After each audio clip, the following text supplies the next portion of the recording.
চারিদিকে কত কিছু ঘটছে, মুখে মুখে ঘটনা যা রটছে,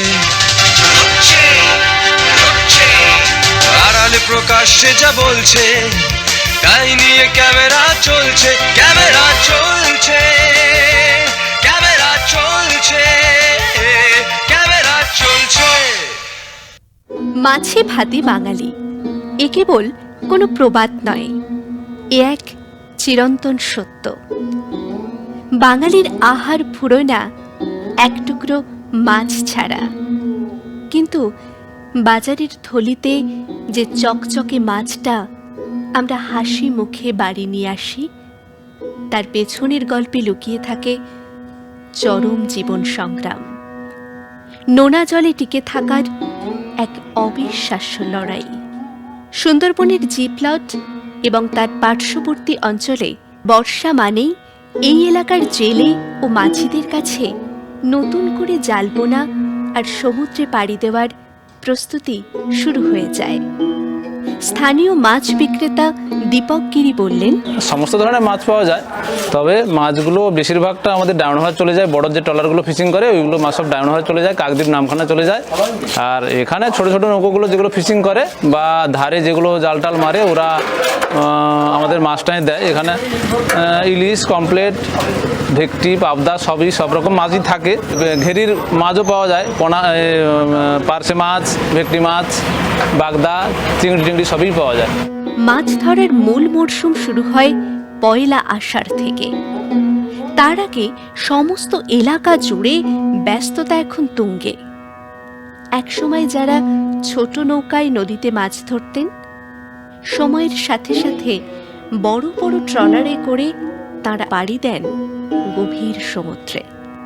নৌকার মালিক পঞ্চানন সাঁই বললেন, এখানে নদী বহুল এলাকার জন্য নদী বাঁধ ভেঙে প্রায় বছরই জল ঢুকতো, তার ফলে আমাদের যে চাষের জায়গা জমি সব লবণ জলে ভরে যেত। তার ফলে এখন ফিশিং ব্যবসাটাকে আমরা একটা প্রথমেই সাইড বিজনেস হিসাবে ধরলাম, কারণ যদি ফসল না উৎপন্ন হয় তাহলে আমাদের সংসার চালানোর সমস্যা হয়ে যেত।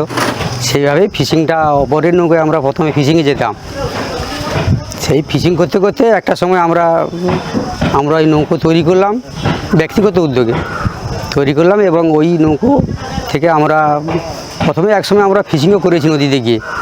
তারপরে এখন আর ফিশিংয়ে যেতে পারিনি, লোকজন থাকে নৌকোয়, তো মানে এমনিতে আটখানা নৌকো, মানে এমনি 100-150 লোক আমাদের নৌকোতে এমনি কাজ করে, তাদের সঙ্গেই সময় দিতে বা বিভিন্ন রকম জালদড়ি বা বিভিন্ন রকম পারপাসের সঙ্গে যুক্ত থাকতে গিয়ে আমাদের আর সময় হয়ে ওঠেনি অন্য জায়গায় যাওয়ার জন্য।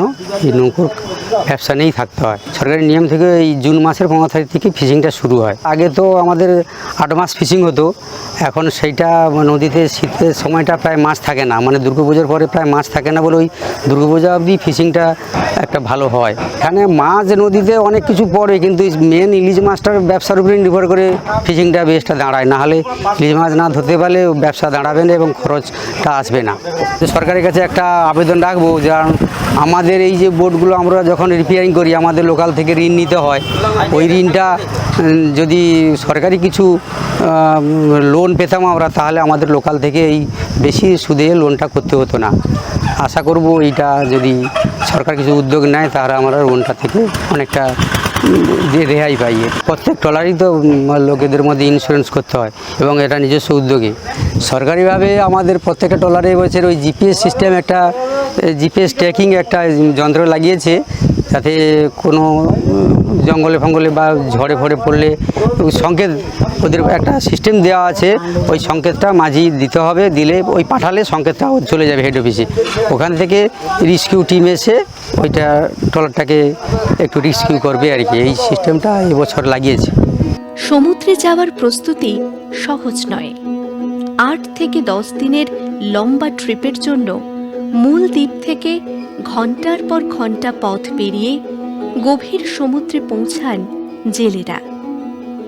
মৎস্যজীবী রাধাকৃষ্ণ দাস ও শ্রীকান্ত বেতাল ভাগ করে নিলেন তাদের অভিজ্ঞতা। মাছ ধরি 7-8 ঘন্টা, 10 ঘন্টা, 12 ঘন্টা এরকম করে নৌকায় চালিয়ে যাই, তারপরে জাল মারি। জাল টানতে ঘন্টা 7 ঘন্টা যায়, 8 ঘন্টা, এবারে 5 দিন 6 দিন 7 দিন 8 দিন পর্যন্ত ফিশিং হয়। বরফ টরফ নিয়ে যাই 80টা 90টা, তেল 7 ব্যারেল 8 ব্যারেল। তারপরে ওই 8 দিন 10 দিনের পর আবার উঠে আসি ওই নামখানা ঘাটে মাছ বিক্রি হয়। তারপরে আমাদের নৌকোয় থাকে 15 জন 16 জন স্টাফ। এই নিয়ে আমি মাছ টাছ ধরে আমার জীবিকা রক্ষা করি। আমার এই মৎস্যজীবী জীবনে প্রথম সূচনা, আমরা যখন ছোটোবেলা স্কুলে যেতাম তখন আমাদের এই নদীবহুল এলাকায় বাড়ি, তো ওখানে জল টল ঢুকে যেত, বাঁধ টান ভেঙে যেত। তা পড়াশোনার মাধ্যমে দেখলাম যে সংসারে অভাব অনটন। সে সময় থেকে আমরা কি করতাম না, ওই বন্ধুবান্ধবের সঙ্গে মিশে এই নদীতে ছোট ছোট সুতো ভেসে আসতো, ওইগুলো দিয়ে জাল বুনতাম, বুনে এই নদীতে চরে মারতাম। সেই থেকে যে একটা মাছ ধরার একটা নেশা বলো, অভাব বলো, অটন বলো, সেই থেকেই কিন্তু যুক্ত। তখন ক্লাস 6-7-এ পড়ি, প্রায় 35-37 বছরের কাছাকাছি ফিশিং করছি। এইবারে এই ফিশিং করতে করতে দেখা যাচ্ছে যে আগে তো মোটামুটি একটা রোজগার খুব একটা ভালো হতো না এবং জনসংখ্যা কম ছিল, তার জন্য নদীতে জাল ফেলার জায়গাটা আমরা কিন্তু বেশি পেতাম। এখন জনসংখ্যা বৃদ্ধির জন্য প্রচুর ট্রলার হয়ে গেছে, আর এই সব এলাকায় জীবন জীবিকাই মৎস্যজীবী, অতএব নদীতে জাল ফেলার সুযোগ আর পাচ্ছি না।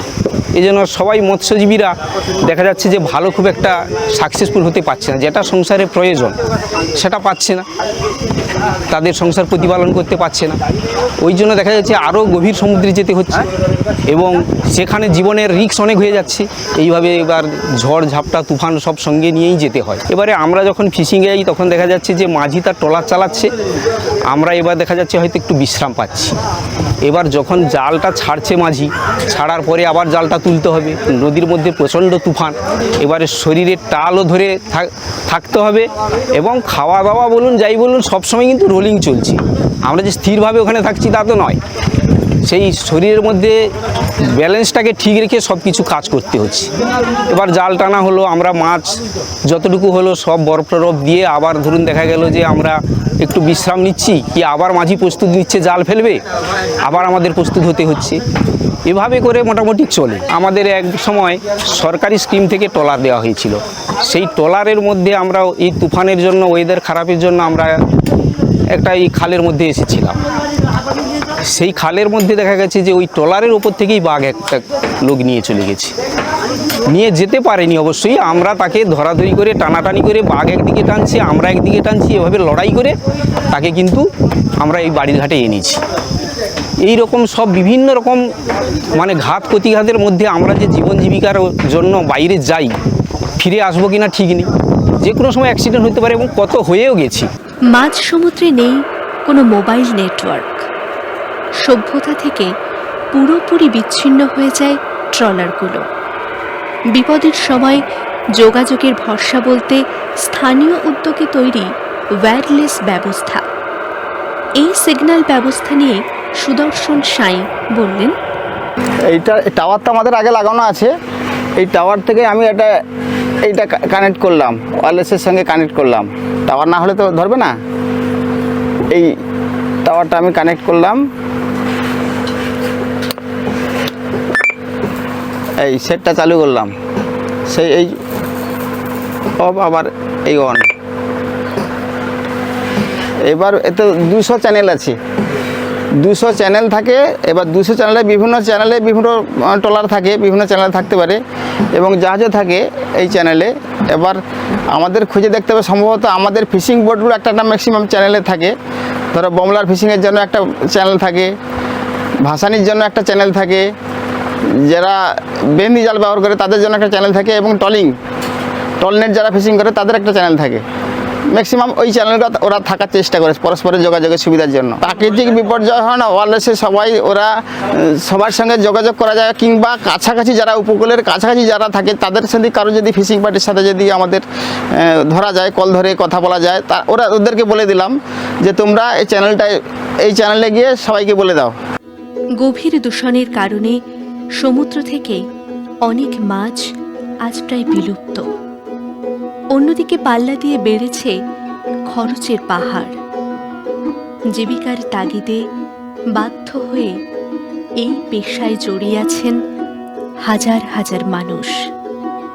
কিন্তু পদে পদে রয়েছে চরম বিপদ। মৎস্যজীবী সংগঠনের সম্পাদক নারায়ণ দাস বললেন, তবে মৎস্যজীবীদের এই যে আজকের এই যে মৎস্যজীবী এই পরিচয়টা একটা সময় ছিল না।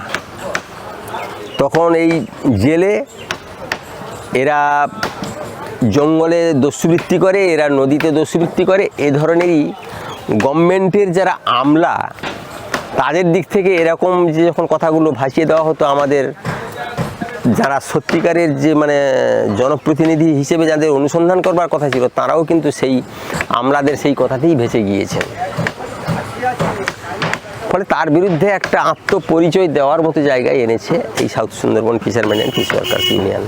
1967-এর আগে সমুদ্রে যে মাছ যেটা ভাবা হয়েছিল যে জীবনে কোনো দিনই শেষ হবে না, কিন্তু আস্তে আস্তে দূষণের কবলে সমুদ্রের মাছ কিন্তু হারিয়ে গেছে।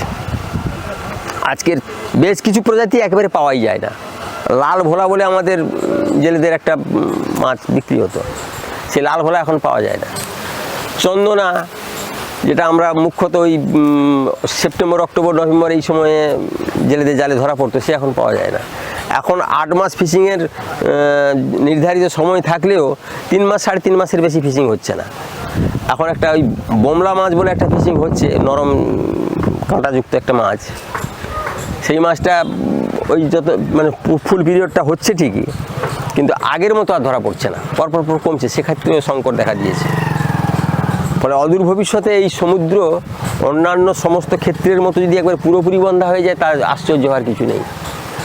আর সমুদ্রকে দূষণ মুক্ত করে মাছের উৎপাদনকে অব্যাহত রাখবার ক্ষেত্রে গভর্নমেন্টের নিবিড় কোনো পরিকল্পনা নেই, সে কি সেন্ট্রাল কি স্টেট, কারুরই নেই। এই দাবি কিন্তু শুধু জেলেদের দাবি নয়, এই দাবিটি